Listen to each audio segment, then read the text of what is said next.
Hello and welcome back to the channel.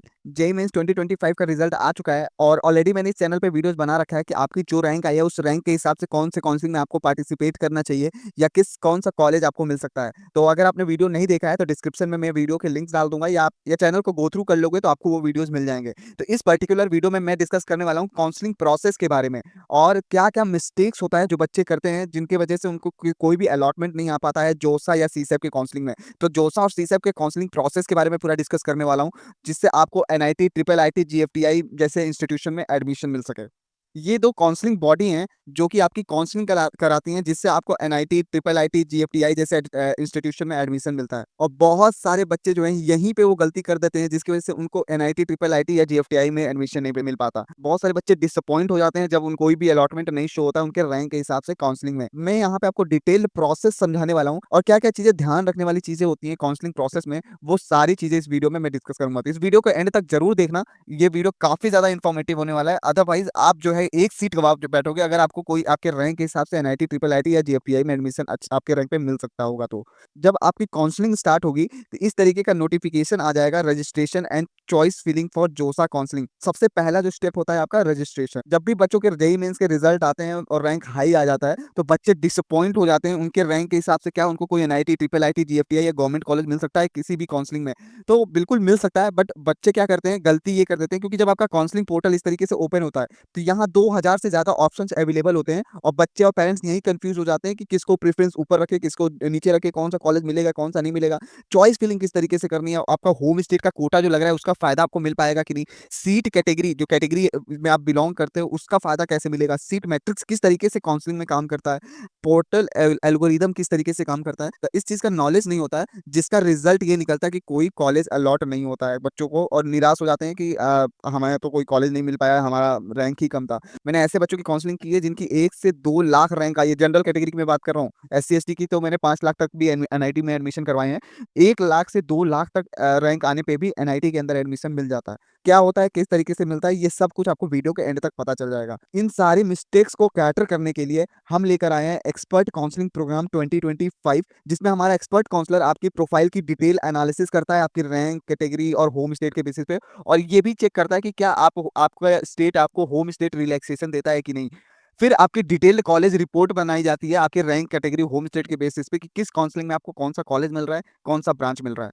Plus आपको expert guidance भी provide करते हैं, जैसे आपको मान लीजिए आपके रैंक के हिसाब से, आपके कैटेगरी के हिसाब से आपको उस स्टेट में सबसे बेस्ट कॉलेज कौन सा है, या फिर जो भी डाउट होता है उसको कैटर किया जाता है 1-to-1 सेशन के द्वारा। इवन आपका चॉइस फिलिंग और सीट ऑर्डरिंग ये भी जो है हमारे टीम के द्वारा हैंडल किया जाता है। हमारे एक्सपर्ट आपकी चॉइस फिलिंग करते हैं जब आपके काउंसलिंग का टाइम, चॉइस फिलिंग का टाइम आता है, और आपको बेस्ट से बेस्ट अलॉटमेंट दिलाया जाता है आपके रैंक, कैटेगरी और होम स्टेट के बेसिस पे। अगर आपके रैंक के हिसाब से अगर एनआईटी मिल सकता है, कोई भी पॉसिबिलिटी होती है, तो हमारे एक्सपर्ट आपका एनआईटी, ट्रिपल आईटी, जीएफटीआई जो भी बेस्ट हो सकता है वो दिलाने की कोशिश करते हैं।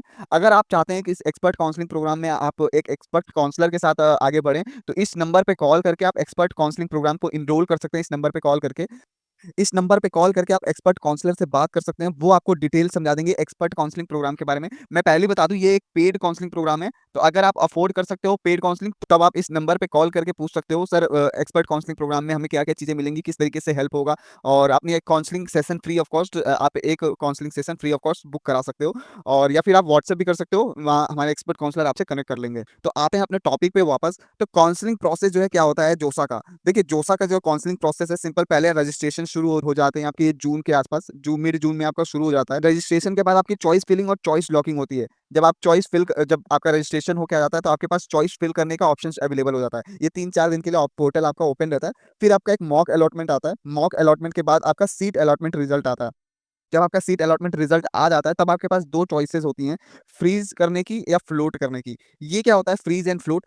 फ्रीज का मतलब होता है कि अगर आपको अगले राउंड के लिए पार्टिसिपेट नहीं करना है, जो आपको काउंसलिंग में जो रिजल्ट आपको मिला है आप उसी से मूव करना चाहते हो, उसी कॉलेज में एडमिशन लेना चाहते हो, तो आप फ्रीज ऑप्शन सेलेक्ट करते हो और आपको वो कॉलेज मिल जाता है। फ्लोट का मतलब ये होता है कि आप एक्सेप्ट कर रहे हो अलॉटेड सीट को, बट आप चाहते हो कि आप नेक्स्ट राउंड में जाओ ताकि आपको बेस्ट अलॉटमेंट आ सके। जब आप फ्लोट ऑप्शन सेलेक्ट करोगे तो आपको सीट एक्सेप्टेंस फी पे करनी पड़ेगी। फीस एक्सेप्टेंस फी पे करने के बाद आपका डॉक्यूमेंट वेरिफिकेशन होता है। डॉक्यूमेंट वेरिफिकेशन में ही बहुत टाइम झाम लगता है, क्योंकि इसमें बहुत सारे डॉक्यूमेंट्स आपके जो है इस ये जो आप स्क्रीन पे डॉक्यूमेंट्स देख रहे हैं, ये सारे डॉक्यूमेंट आपके कैटेगरी के हिसाब से, आपकी एलिजिबिलिटी के हिसाब से, होम स्टेट कौन सा है, इस हिसाब से डॉक्यूमेंट फिल करना होता है, डॉक्यूमेंट्स अपलोड करने होते हैं। तो इसमें बहुत दिक्कत आती है, इसलिए क्योंकि बच्चे पहली बार काउंसलिंग करा रहे होते हैं, तो उनको नॉलेज नहीं होता है कि कौन से डॉक्यूमेंट अपलोड करना है, उनका बार-बार डॉक्यूमेंट रिजेक्ट हो जाता है।